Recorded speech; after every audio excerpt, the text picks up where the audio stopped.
सम्पूर्णलाई जय नेपाल है। हामी हाल डेनमार्कदेखि पारी देख्न सक्नुहुन्छ। आज हामी छुट्टीको दिन यसो घुम्न निस्क्यौँ भनेर साथीहरूसँग।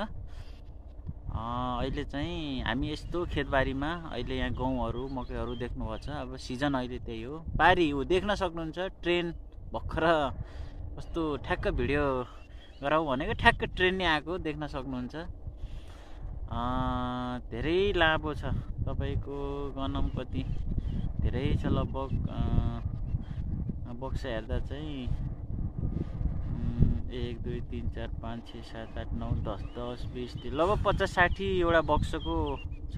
यो ट्रेन चाहिँ लामो छ। हामी चाहिँ एकदम गर्मी भएर यसो शीतलमा बसेको भनौँ। देख्न सक्नुहुन्छ रमाइलो छ। धेरै लामो रहेछ ट्रेन। कति लामो यार? लामो छ लगभग मेरो अन्दाजमा। अब गन्न त सकिन्न, 50वटा समथिङ बक्सा रहेछ भन्न पर्यो। तल देख्नुहुन्छ फेरि ट्याक्क मकैहरू रोपेको अलि टाढा भएको हुनाले भर्खर सानो हुँदैछ। हामी सेम नेपाल जस्तै हो हेर्दाखेरि। हेर्नु यो हरियो, त्यहाँ तोरी देखाइदिनु भर्खर फुल फुलेको छ तोरीको देख्न सक्नुहुन्छ। राम्रो छ ठाउँ। आउनु होला क्या।